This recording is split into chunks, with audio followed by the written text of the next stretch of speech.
Back with some more philosophical talk in Photoshop.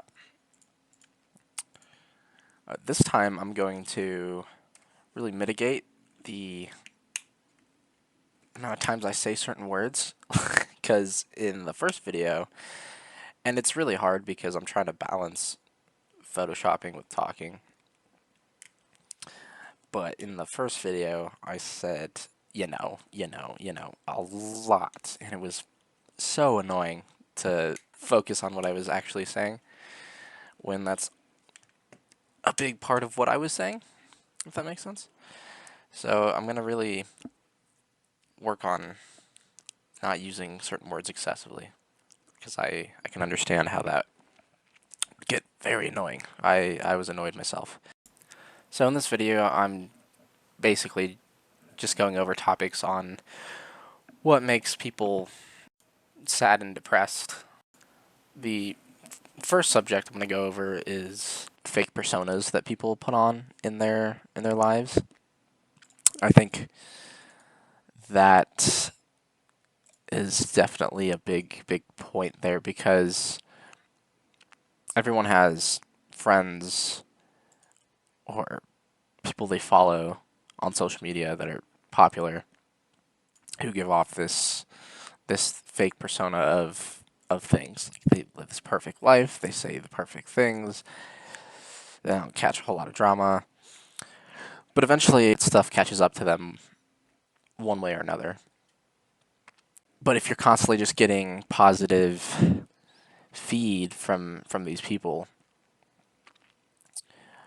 then you're just going to assume that their lives are all well put together, right? And that's really not the case at all, really. So, and I think that contributes to you reflecting on your own life, and then saying to yourself, well, I don't have these attributes, I don't have these things, this materialistic stuff, which a lot of people get caught up in, is the materialistic wealth that people may have. And oh, look at their friend group, and everyone around them is just so positive. Well, it's all just for the video, right? That's all it's for. So it's important to distinguish that these people are just people, right? They're just as flawed as you and me. There's nothing extra special about them. Yeah, they might be really good at talking to people. They might have that personality flair, which not everyone has, and that can be a true just from birth talent, right? That they've acquired and just over the years they've really perfected. That's totally possible. I don't think it's nearly as perfect as you're gonna see it, right? We are built to be negative beings, I think, and hold on to negative thoughts. That's how we've survived, is, hey, don't go in that cave because it's probably not filled with good stuff. The first thing that you go to is, it's probably a negative thing, right? You think of a dark cave in the middle of the mountains. Some people's first thought might be, let's go in there and explore it because I want to know what's in there. There's that curiosity side of it, but I think most people are going to be like, I'd rather not go in there. The confidence derives from being well equipped, though. If you had the right equipment, then that might change your mind. You know, if you have a whole squad of people with assault rifles, and you had a bunch of flashlights, that might change the game a little bit. Generally, when people look at a situation, they think very negative of that situation, and they'll do the same thing for themselves, right? We're not, unless you're an absolute narcissist, we are not immune to those negative effects, right? The negative light that as people will perceive things in, right? So it's important to think of that, right? So it's interesting how we'll really highlight all the positive things that other people are doing with themselves, and then look at ourselves and then compare and just take the negative out of that situation. Be like, well, I'm not I'm not these things. and it's really upsetting. And like I said, the human side of those things is they are people. So they have just as many problems, if not more problems than you, right? Especially when you get to a certain level. If we're talking about just your friends, you look at friends who aren't super popular, they're not a celebrity, right? Non-celebrity friends. They just have different issues than you. And I would say the same thing definitely exists for celebrities or people with statuses of being well known, right? Their issue is their lack of privacy, right? You at least get comfort in knowing that people won't follow you around and they'll just leave you alone. Well, they don't really have these celebrities don't really have that luxury anymore, right? Everyone knows who Dwayne the Rock Johnson is. You see him on the street, you're gonna want to go say hi to him. And then you got more extreme people who will do more crazy things in order to get his attention. And that's just something he's got to deal with, is just that internet fame. He's going to be well known anywhere he goes. And he's just going to have to learn to live with it. The moment people catch wind of where he lives, could you imagine? Could you imagine, like, the privacy breach and the security that he'd have to uh, ramp up due to just that, you know? Like, there's in Hollywood, they basically take you on this bus where they drive you around and point out, oh, this is where so and so lives, and this is where so and so lives, and whether or not any of it is true, they could just be making shit up, like, oh yeah, Selena Gomez lives here, by the way, just to, I mean, I wouldn't know any better, right? Who would really know? Because celebrities don't want people knowing where they live, so they're gonna keep that stuff tight-lipped. So who really knows? But they were some really nice houses. We're just driving through certain neighborhoods, Beverly Hills, of course, one of them.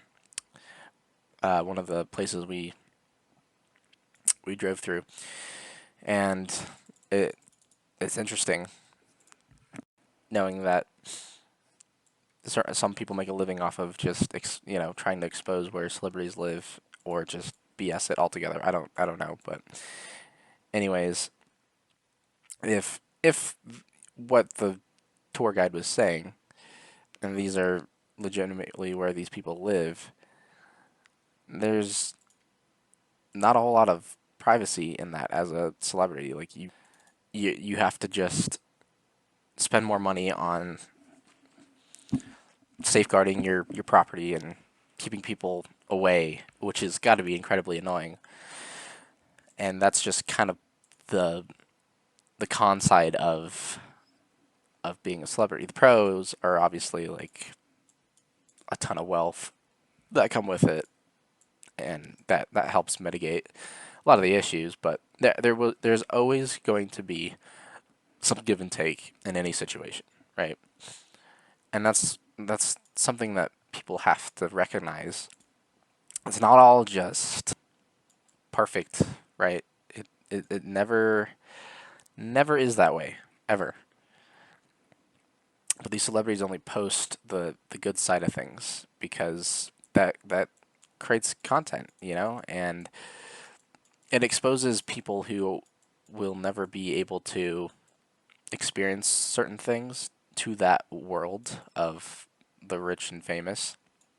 And I think people want to see that because no one wants to see, like, oh, this is what my life looks like already. Like, you know what your life looks like, right? So people who are watching these things are often looking at other people's lives that are unlike theirs, right? Whether it's a video about this is what a poor person, this is how they live day to day, or this is how a middle class person lives day to day, or this is how a rich person lives day to day. If you're in the middle class, you probably would want to explore what the poor side of things looks like and the rich side of things because those aren't your lives.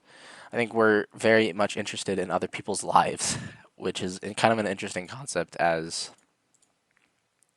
a human being, is being interested in others, which isn't a bad thing. I'm not saying it's a bad thing at all. I just think it's an interesting thing. We're more interested in other people's stuff than our own stuff. You will constantly have someone else. If you allow them to peer into your life, they'll be like, "Oh, whoa, that's so interesting that you do these certain things, how you live." And but at the same time, you'll be doing the same thing with other people. You'll be like, "Oh, that person's really interesting, and they do these things." And so, in the last video, I was talking about, I was quoting Mark Twain in that comparison is the death of joy, right? And that very much feeds into all that stuff. The the sad part is that these personas that people are putting off are often very fake. And I think, and even with your own friend group, right? Celebrities, friend groups, everyone tends to fake a certain side of their life to make it look better than what it actually is. And I'm kind of guilty of that in some aspects of my life, right? Not all. I would say I am a relatively humble guy who tries to be as realistic in situations as possible. I think that's important because you just feed into that fake authenticity thing that is already out there. There's a plethora of it, Everyone, politicians especially, try to live those lives, and it's very apparent that what they're saying and what they do are two different things entirely. And people are just tired of that. And it's funny that that goes with politicians, but for some reason, that same mentality of, I don't like what you're doing because you're fake, sometimes doesn't get translated into certain influencers and people of that type of media. Because the moment you put the word politician in front of it, like that word, I would say, has become such a negative word in anyone's mind, right? That fake, that fakeness often doesn't get translated into other medias until certain people get exposed for it because they just have a habit of doing it. Then people start to catch on. But like just recently, kind of The Rock is getting a lot of criticisms for the lies that he has committed over the years, right? And I mean, rightfully so. If you're a liar, people are not gonna really respond to that very well, right? That's something that gets very tiring because it's a negative thing, right? You've dealt with a negative person at some point in your life who lies, and that just creates a lot of problems, right? And The Rock seems to be one of those politician type people who can't seem to have an opinion about certain subjects. So it's important to distinguish that a lot of what you see online, pick any influencer, any popular person, they are just as prone to being political like politicians as the actual politicians, right? In that they're living two-faced lives and putting off just the good stuff that you want to see, the the non-authentic side of things through a filtered lens. And whether they mean to or not, because some of these people aren't trying to, it's just that's their content. Is you're not going to post if your content is to just be a positive reinforcing platform, then that's all that's shown, right? And then the viewer, their perspective of it is, this is just someone who lives and breathes positivity. And then still, people will somehow twist that into a negative view of like whether it's jealousy or envy of that person because nothing about their content is negative. But my life is filled with struggles and negativity, and that's not how it should be viewed at all. I think a lot of issues stem from our perception on other facets of reality, right, other than our own. And we take and extract things that we don't quite understand fully. Like if you got to fully peer into a Kardashian's lifestyle, fully, you would see things in there that you probably wouldn't want to deal with, right? As a person, you might think that you would want the life of a Kardashian, but unless you are a Kardashian, I don't think you really want that lifestyle. And some of these Kardashians, who knows, maybe they don't like the position that they're put in, but because their family is all bought into this, they're just kind of puppets of the people. They'll just kind of do whatever suits their audience, right?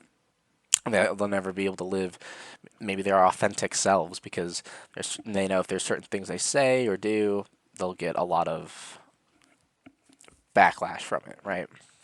And maybe like The Rock, they just have to play it safe. So they contain themselves in this bubble, and then you have to ask yourself, is that the type of life that you want to live in order to maintain your wealth and status? Would you be okay with containing yourself in that, right? Where there's certain things you can't talk about or shouldn't because it's going to negatively affect your not only reputation with this brand that you've already built up of yourself, or are you, or is the freedom of speech and self authenticity, is that more important to you? Being able to just be like, this is who I am, right? And and in a way, you have to kind of look at it that way, right? These celebrities, some of them put themselves in that bubble where they aren't going to say certain things, and they really want to, but they don't want to get political because of X, Y, and Z, right? It'll hurt their reputation, and that can be a sad way of living. So just something to think about, right? It's not all glitz and glamour, and you should be totally open and and accepting to who you are as a person, right? Every single person on this planet is a unique person in all sorts of different ways, right? You might have certain traits of another person that you share, but you yourself as a whole package is comprised of a mix of things that makes you you. And I think that's really cool. And that's what we should be expressing. Not we shouldn't be expressing envy and jealousy for an unhealthy amount. And and that goes for really anything. Just don't obsess over other people. Just you got to find that nice balance of things. I think okay, going on to the next topic is lacking in purpose. So, if you find yourself in a situation where you don't feel like there's no end goal or what you're doing on a day to day is productive and you just don't find meaning in that, then that is going to contribute to your sadness as well, right? Every every living thing on this planet has some sort of purpose. And I don't mean like in a righteous religious way. I just mean in their own how they want to view life kind of way. So you define that however you want. And that can be my purpose is to just create the next line of offspring or teach as many people around me the things that I know, the good, valuable lessons in life. It could be anything, and it's not just one thing. I think it's multiple purposes that people should be seeking out. I don't think you should just contain it to one thing because I think that's too narrow of a goal to have. Like, you should want multiple things out of your life, right? As much as you can try to get out of it without obsessing over unrealistic things at the same time, right? Try to get that balance going, which is, again, a very hard thing to practice. It's easy to say. Life's all about balance. It's about all these things, but it's an entirely another thing to practice. But just like with anything, you just practice it enough, and you'll eventually be able to do it all, right? And that's something I'm working towards, is balancing myself to where I'm not obsessing over certain things too much. For example, one of the things that I am shooting for as a goal slash purpose is to build up enough wealth to be able to be financially free of a lot of things, basically anything that comes my way, and at the same time be able to use that same wealth to help and support other people and get them into positions that they want to be in. What ends up happening is I can get caught up in this idea that I'm not doing enough to get there, and I will oftentimes put myself down for it. And that's the unhealthy part of that goal setting, right? It's good that I have a goal. It's important that I've set one for myself and that I'm striving to get to it. The unhealthy part is the obsession over the fact that I'm not where I want to be. And I don't know how much of that will be a problem, and will it continue to be a problem, or at what point will it not be a problem anymore, right? I don't know what that looks like, and I think that's something I have to clearly define for myself. Otherwise, it's just gonna eat at me, right? At one point, I had a good amount of money, assets, I should say, in stocks, and then those stocks didn't do too well, and it brought my overall net worth down to a point where it was like disappointing, right? Because I once had this and now I have this. And so I will oftentimes keep comparing myself to that situation where I'm like, oh God, at one point I had all this and now I have this. And it bothers me. And I don't know, I don't think it's very healthy to look at it that way. I try to take the positives out of the situation and be like, well, it humbled me, it did a lot of things good, but it is very hard to still swallow that pill of loss, right? Anytime you lose something, it's not easy to cope with, and so your brain does a bunch of different things to try and move on from it. It'll reminisce, it likes to peer back and sometimes be optimistic and then sometimes be pessimistic, and it's just a pinball of emotions all over the place. And that's where you, as the person, need to step in and be like, okay, we're not gonna. The negative stuff isn't helping, so we need to control that. We need to control these emotions a bit, and so just work towards the smaller goals until you get there. So, anyways, back to the lack of purpose. I think it's important to not get into that mindset of like, why am I here? What is the point of any of this stuff? That's like a level of depression that hits, and that obviously is not a healthy place to be in, not a healthy state of mind. And it's important to, I think this is where and like I said in the last video, where leading into others is super important, and to not be so reliant on oneself to fix the issues. That was something that I had an issue with, was I I relied solely on myself to fix every problem, and I think a big part of it was I didn't want the problems that I had to be problems or burdens for other people. And that's how I saw it. And I think some people see it that way too. And I think it's important that we we don't do that, because all it did for me was create more problems. I distanced myself from my family more than I ever should have, and they were the people who were always there for me. They always made it apparent that they're there for me.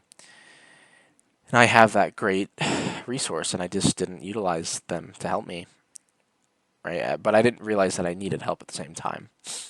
And so I'll peer into this a little bit more. I'll elaborate on what I'm talking about. But it was so I was in a relationship where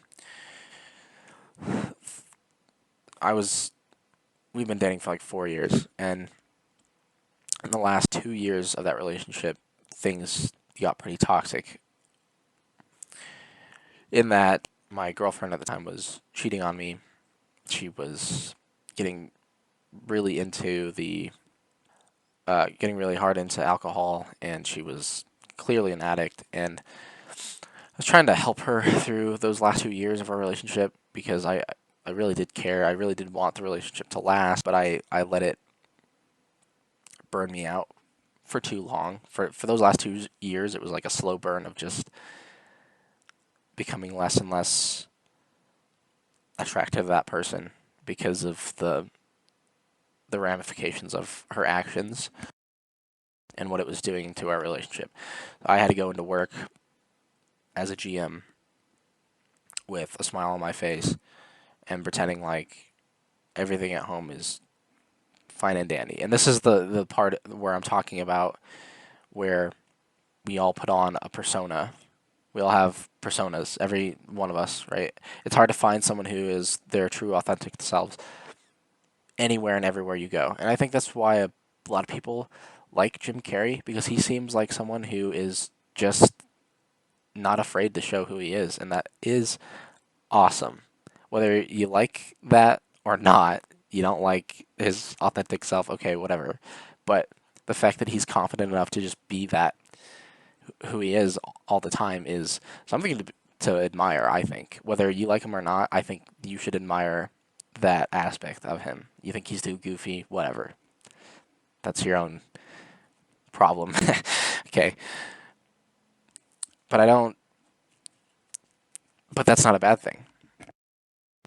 I wish I had done that more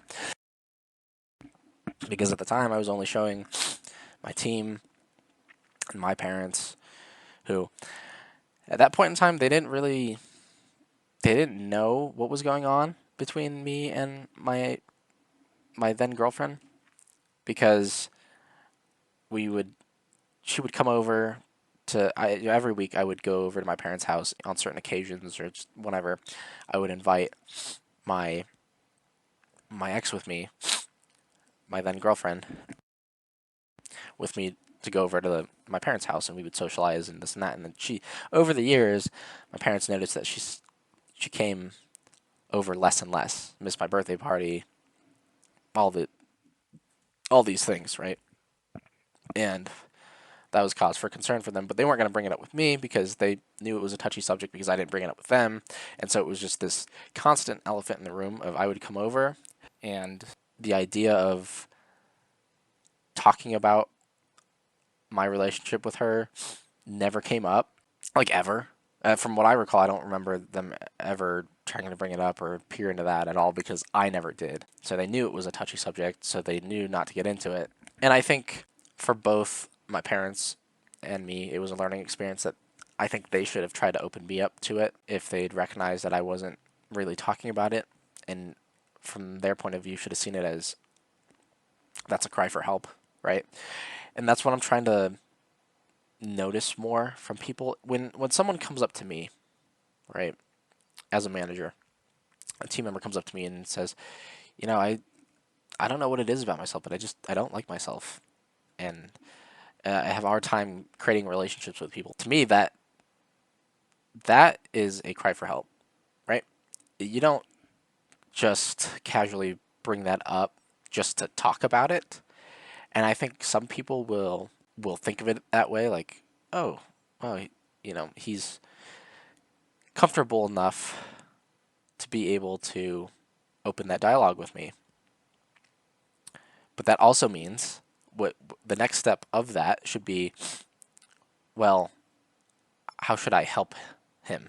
Because obviously, it's good that he sees me as an outlet for help without directly saying that he needs help.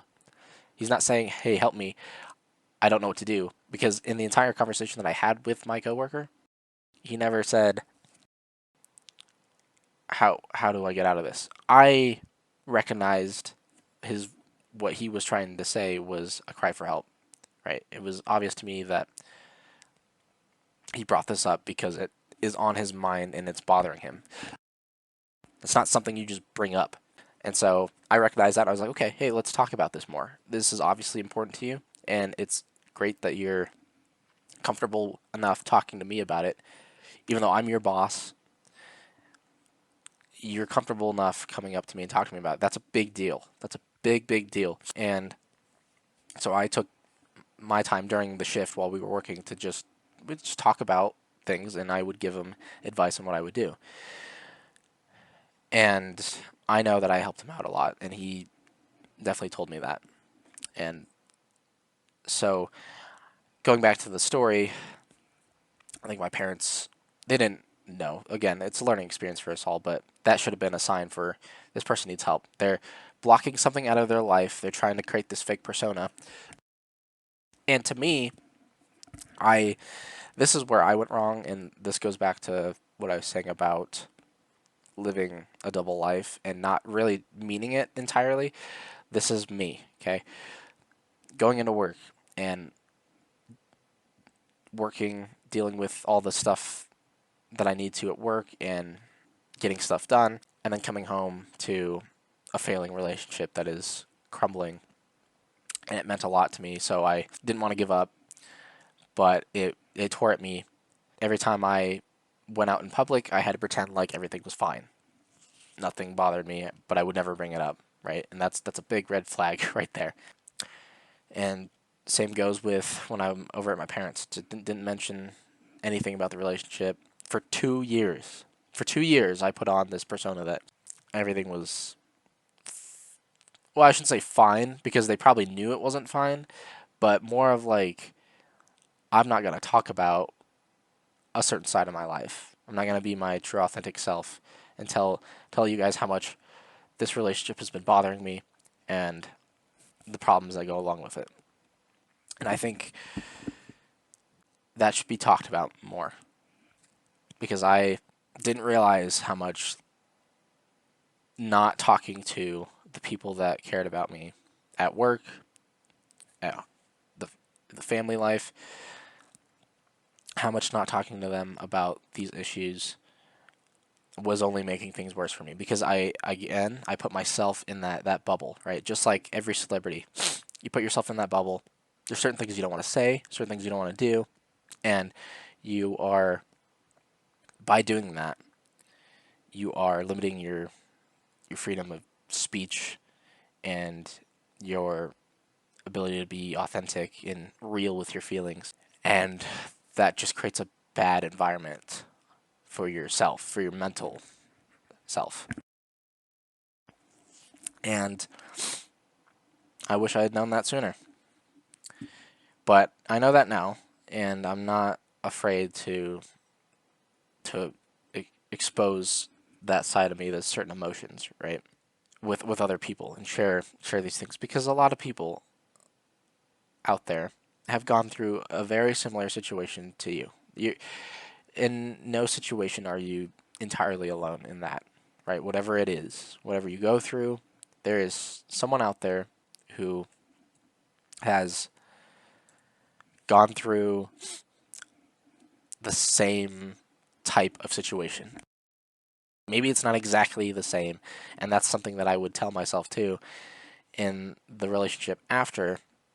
So when I broke up with X1, I'll just refer to her as X1, right? That 4 year relationship. I went into another relationship with X number two. And this was a span of like, I want to say a month from X1 to X2.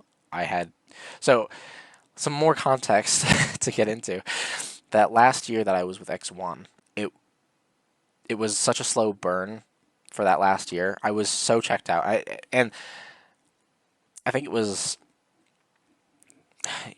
maybe a couple months into that last year where I told her that I was done and we weren't in a relationship. I established that entirely, but she still lived with me. I didn't want to kick her out of my house because I didn't want to, given the delicate situation she was in as a as an addict.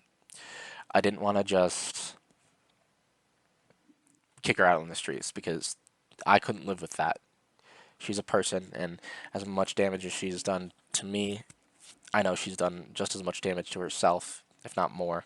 And I had to recognize that. And I did. I totally did. I did everything to try and help her through it. I couldn't tell you the amount of times where I've had hard conversations with her and the people she surrounds herself with and how they're not good influences. And she would listen, but she wouldn't really hear what I was saying because she would just relapse into those same habits. And I know it's hard. I get it. I get habits and addictions are hard. I get that. I fully get that.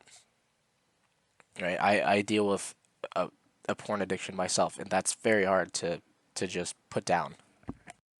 So I get it, but it's a matter of, is this relationship, it's causing so much damage to me that is it worth continuing on or just dropping? And I asked myself that for that last year, which was a question that I didn't really ask myself for the entire relationship because I thought it was going to last forever. I wanted it to last forever. I was trying so hard to make it last forever. But then when I realized the grim reality of things that she may not change, then that's when I just called it off. So, anyways, that those last 10 months or so, we weren't in a relationship, and I let her live with me. And so, because that was established, I was basically single for those last 10 months. Because in my mind, I checked myself out. And I knew it was the right decision because after I said that, it felt like this weight was just lifted off my shoulders. And I think that's when you know that was the right call. When you feel that pressure just lift off of you, it's probably the right call, right? That's your gut instinct saying that was the right call. You might have all these other emotions going on, but that gut feeling that you can't replicate in any other way other than knowing that was the right call, that told me, okay, I did the right thing. And then the next right thing was then talking to my family about everything in the last 2 months that she was still living with me. It was towards the very, very end is when I decided I'm gonna open up to everyone about this and seek some help, so I'm not alone when she is out of the house, right? And that's what I did. And so from X1 to X2, that was about a 1 month bridge of time. But again, I was already mentally checked out for 10 months previous, so it wasn't like I moved on super fast. I don't think. But I think what happened was I wasn't fully ready for another relationship because I, for 4 years, had not been alone. I hadn't experienced what it was like to be living on my own because it was right after high school. Her and I got together, and we were together for such a long time that I forgot what it was like to live with myself. And I developed certain habits that weren't the best that rubbed off on me from X1 that I had carried into the relationship of X2, and that created some problems. And I didn't really know it until X2 exposed all that stuff to me at the end. When it all came out, I had to reflect on myself and ask myself, okay, is the way that I'm living, is that who I want to be? Right? There's certain things I would neglect. And I think a lot of it came to a lack of real balance between work life as a GM at a restaurant and home life, right? There were things that I would let bother me at the restaurant, and so I would nitpick and try to fix all these issues nicely. Not that I'm a terrible manager. I don't see myself as a terrible. I wouldn't label myself as a terrible manager, and this is coming to be as objective as possible. I know that sounds very biased because it's coming from me, but I can tell you that my crew very much respects and loves me because I spend a lot of time trying to counsel them and help them with any issues that come up. And I am the person that recognizes an issue and I will deal with it. I have the backbone to deal with it, right? I have a guest that is problematic to my crew. I will tell them to leave. I have no problem with doing that, right? I'm not the type of person to let a guest who is paying our bills, basically, walk all over my team just just for the sake of, well, he pays for our stuff, so I'm not going to let him be my boss, right? Just because he's upset over some food that we made incorrect. I'm not going to let him belittle my team members or harass them because of it. That's not okay. The human side of me will come out immediately over the business side every time. Every time. If there's a situation where business and the humanity things conflict, I will always try to bridge that gap with humanity. And if the business side is if the business side has to suffer from it, then so be it. I'm not gonna let I'm not gonna let someone make outlandish decisions and ruin things for everyone else just so we can make some money. Like I'm not. That is not. I'm not profit driven like that. This is not me. Anyways, I don't know where I was going with that. Lost my train of thought. It was a good rant, but I can't remember what I was trying to bridge that to. Oh yeah, my ex.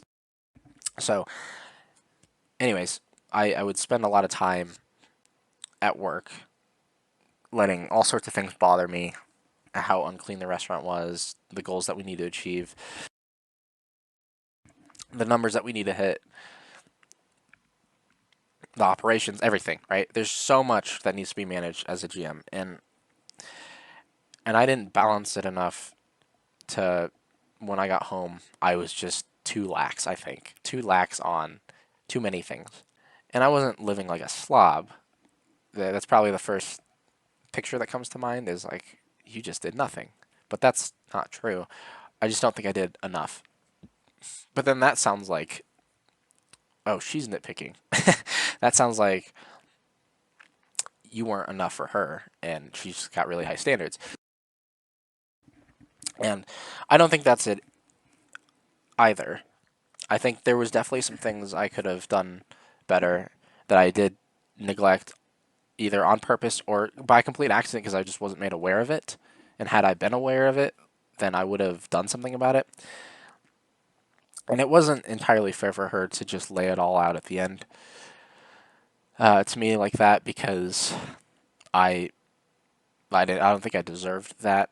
I think at the same time she felt like it was important not to come off as controlling and, well, if this is how he wants to live, I don't want to. Who am I to tell him how to live? Right? This is his house. Blah blah blah. And I totally get that mentality. But at the same time, relationships are all about compromise and working things out. And the problem that I have was I was totally willing to look at the situation as objectively as possible and say, I'm willing to work and compromise on these things. Like, I get that should have done things a little bit differently and better because that's not who I want to be. You're right. I don't want to be that person.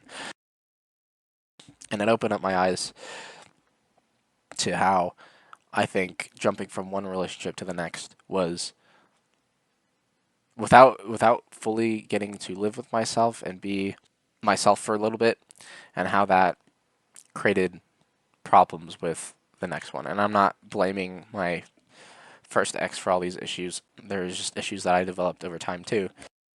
But I think that was an important lesson for me with X two. That breakup happened. It was roughly around February, at the end of February this year, so 4 months ago, and I'm still very much hurting from it because I very much loved and cared for X two in ways that were different from X one.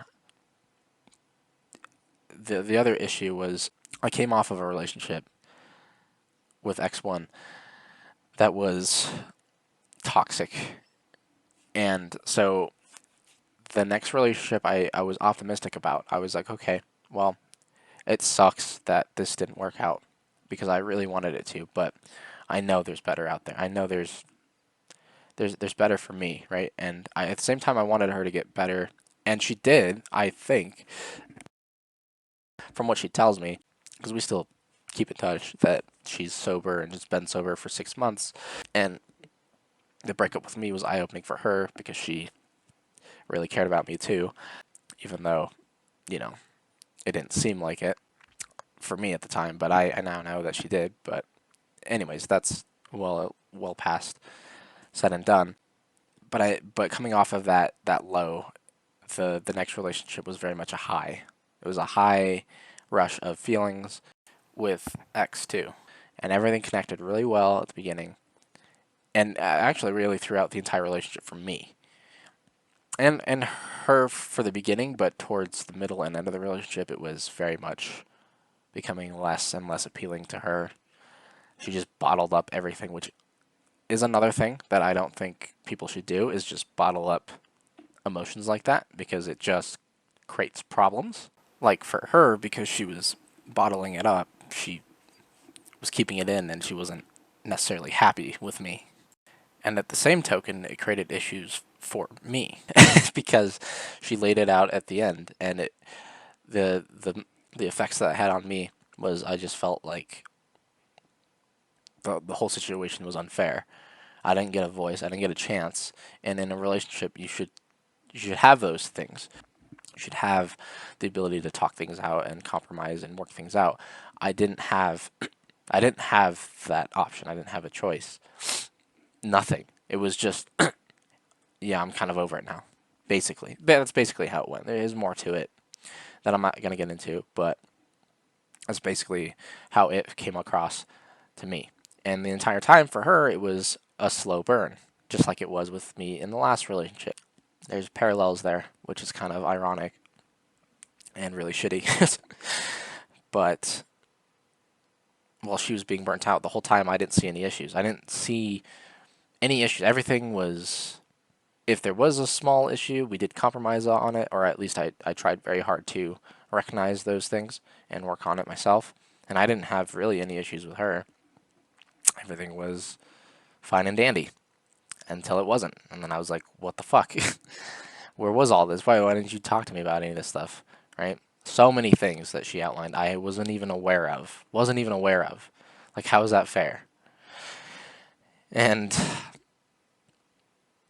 but I'm glad that she did lay it out. At first, she was a little hesitant to do that, but I kept telling her, I was like, well, I need to know. I want to know what the issues are. It's not really fair to not give me some closure, right?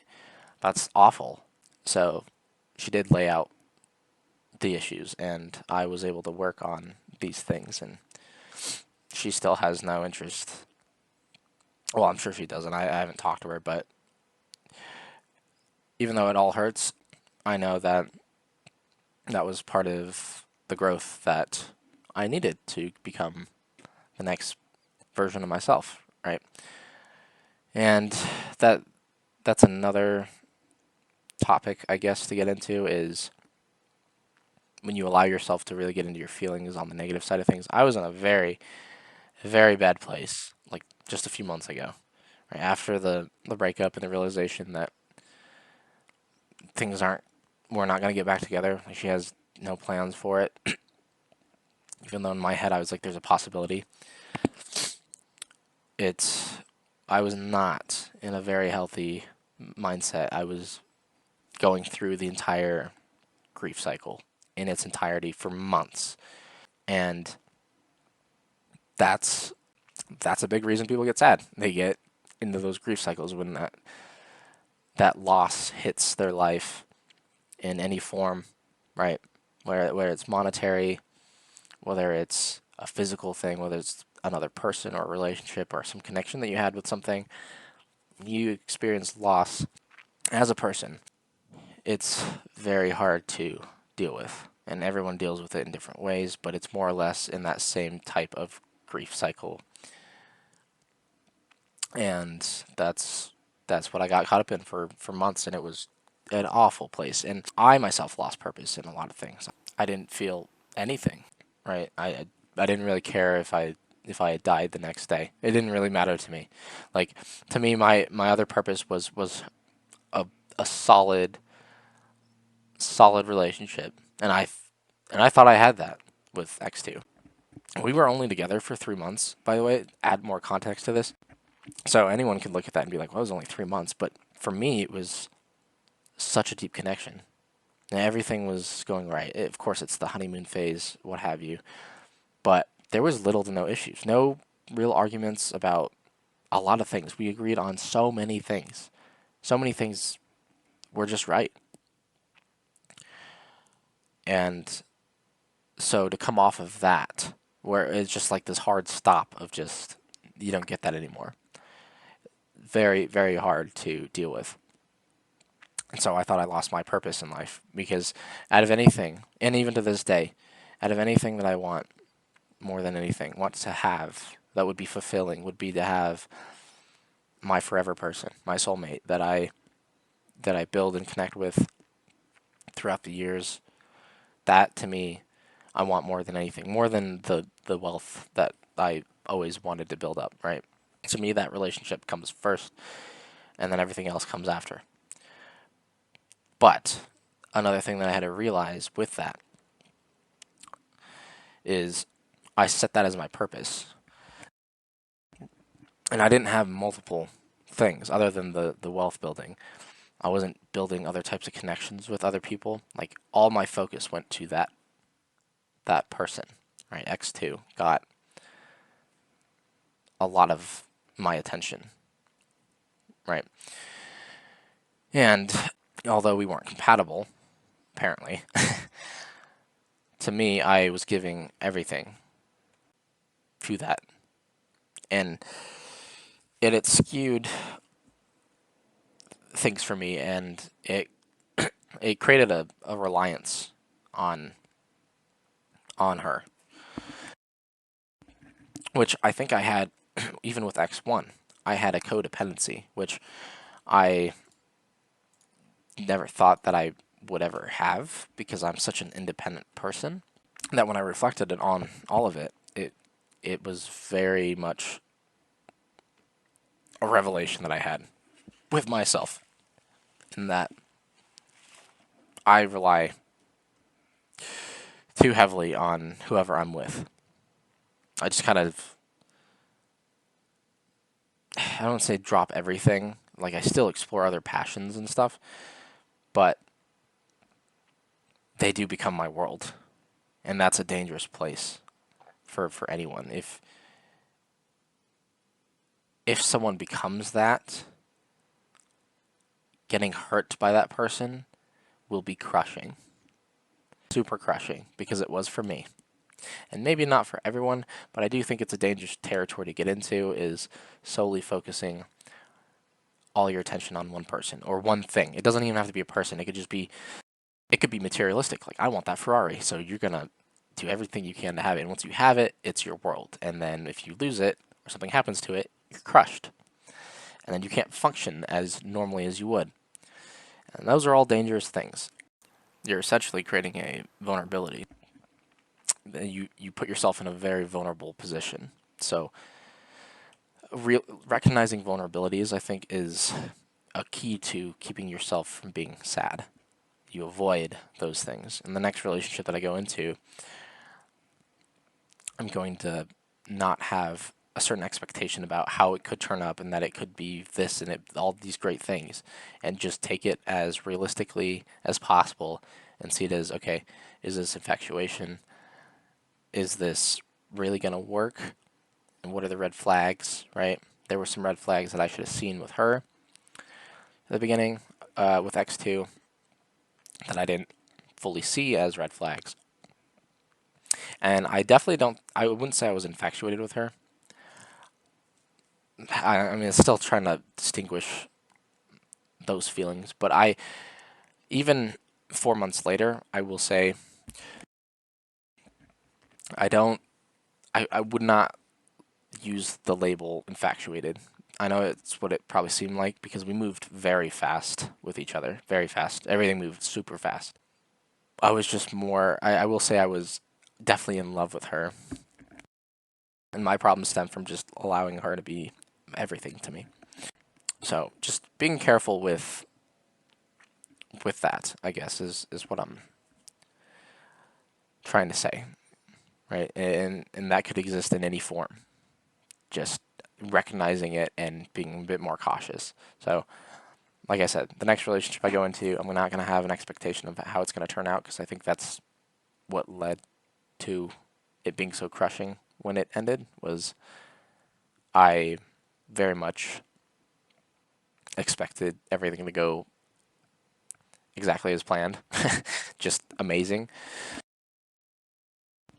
without much issue, and that's just not a healthy mindset to have. Like I have a very high standard, but I think I need to keep my expectations for how it's going to turn out to be. That needs to be lower than what it used to be. It was very high expectations with high standards, but now it's low expectations with high standards, right? Some things have got to change a little bit. So that was my experience in that field from personal experience and getting into that lacking in purpose, right? Getting in that mode of why should anything matter when everything sucks, right? That full depression of, I think that's where it drives from. Not having a purpose is, I think it derives from the depression or grief cycle that you're in because you're more caught up in your emotions than you are really logically thinking about anything. You're just stuck in this zombie mode, as she would refer to it as, because she was very much into grief poems and stuff. And yeah, it very much feels like that, and it sucks. It's one of the worst aspects about life is that depression phase that we all hit at some point in our lives. You know, you could look at any little kid and be like, this poor kid is going to get humbled by life, you know, and it sucks. It's a sad reality that the, anyone, you take anyone on this planet, they've gone through that depressive cycle at some point. At some point, it's hit them, and it is crushing. So I think we're all really strong in nature, those that are able to cope with that, whatever loss they had, and move on. Because that's where I think depression usually derives from is either loss. I mean, there's a multitude of things, but I think loss is a heavy hitter in that department.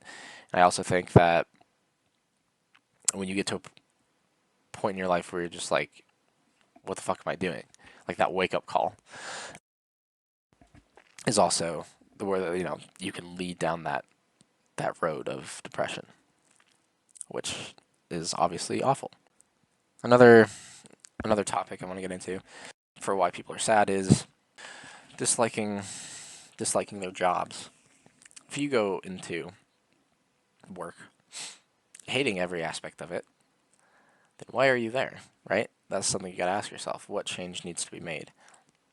The sad thing is not everyone is going to be able to have the option to just up and leave their job for something better. I know a lot of people that have told me all sorts of different stories and how that's a very hard thing to do. And then you're still rolling the dice on whether or not you're going to like the next job anyways, whether it's something you're passionate about or not. It comes down to the human connections that you form or don't form with your bosses.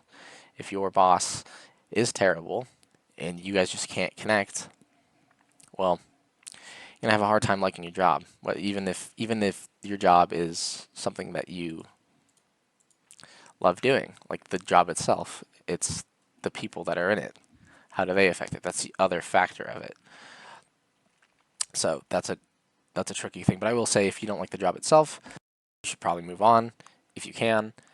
And if you don't like your bosses, I would try to have a talk with them and see if you can work something out first before you just up and leave, because sometimes things just come down to a conversation. a simple conversation that not enough people have these days. They don't like to have the tough talks with people. I would know. I've had plenty of people not want to address certain things with me. Not in what I was doing. I mean, in some ways, in what I was doing or not doing, indirectly, or what others were doing. Most of the time, those talks would come from that, like, oh, there's this issue that I'm having with another coworker or the environment that I don't like, but I'm not going to really talk about it. Like, they don't want to talk about it with me because they don't want to make a big deal out of it, but they'll tell others about the issue.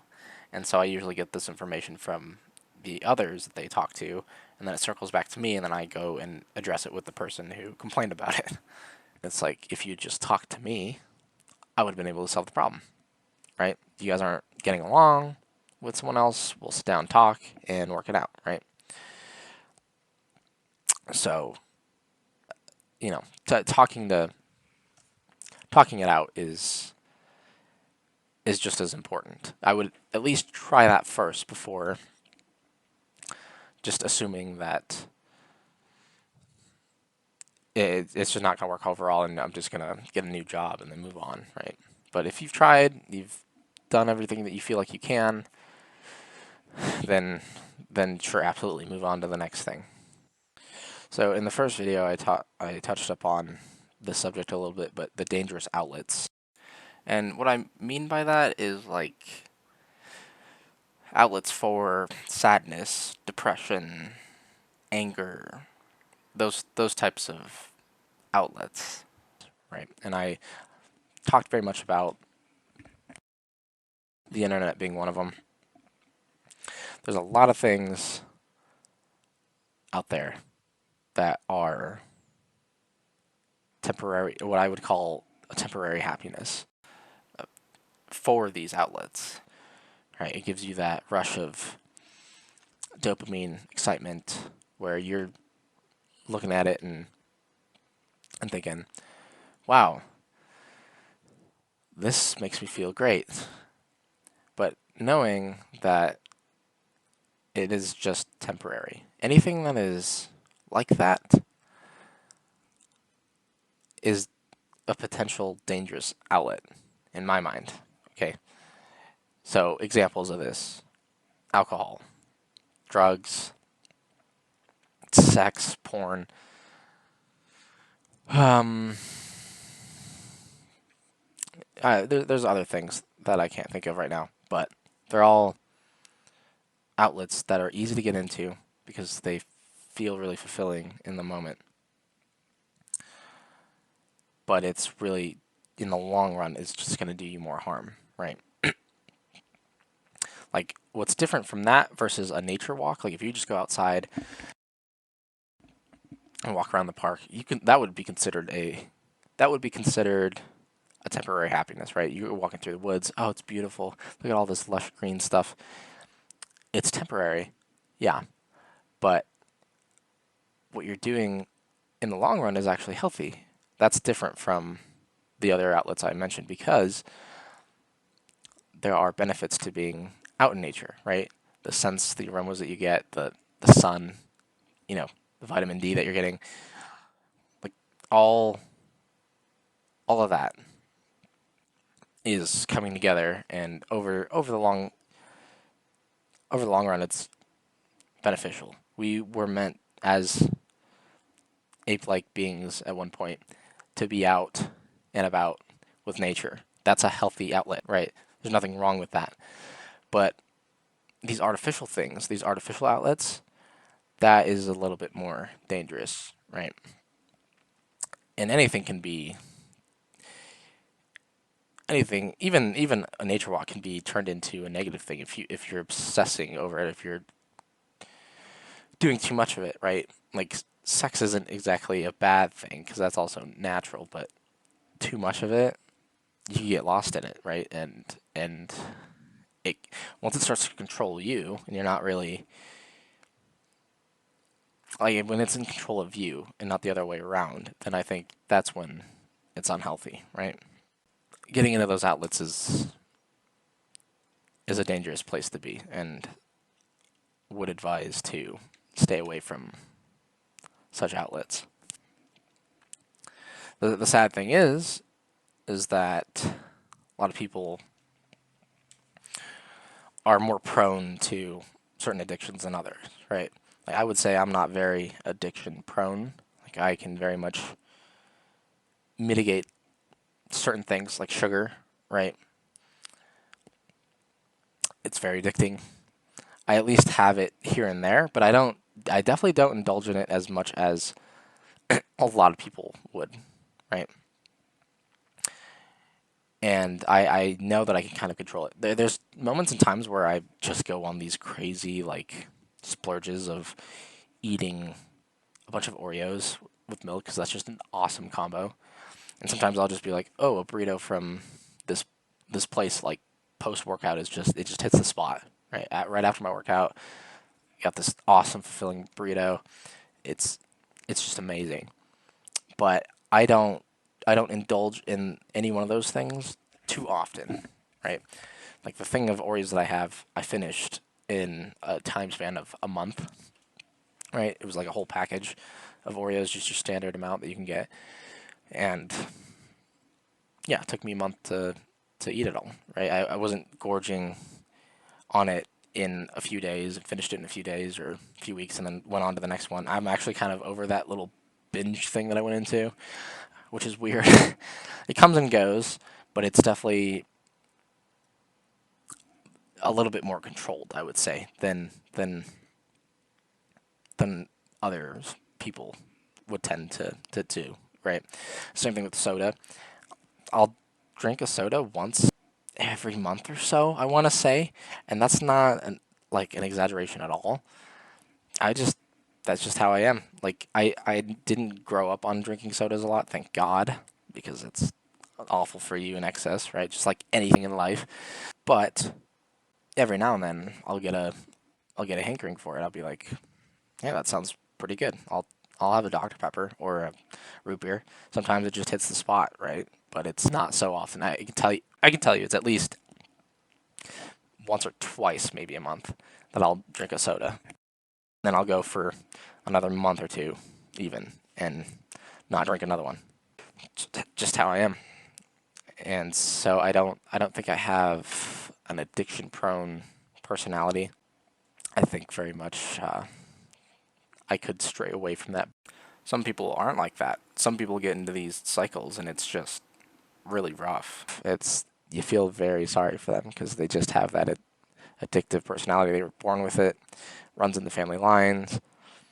I mean, who knows where it comes from, but it's not necessarily their fault that they're so into whatever it is, and other people might make it sound like, oh, it's easy. You just stop doing it. It's not that easy, right? Your brain is hardwired towards it now.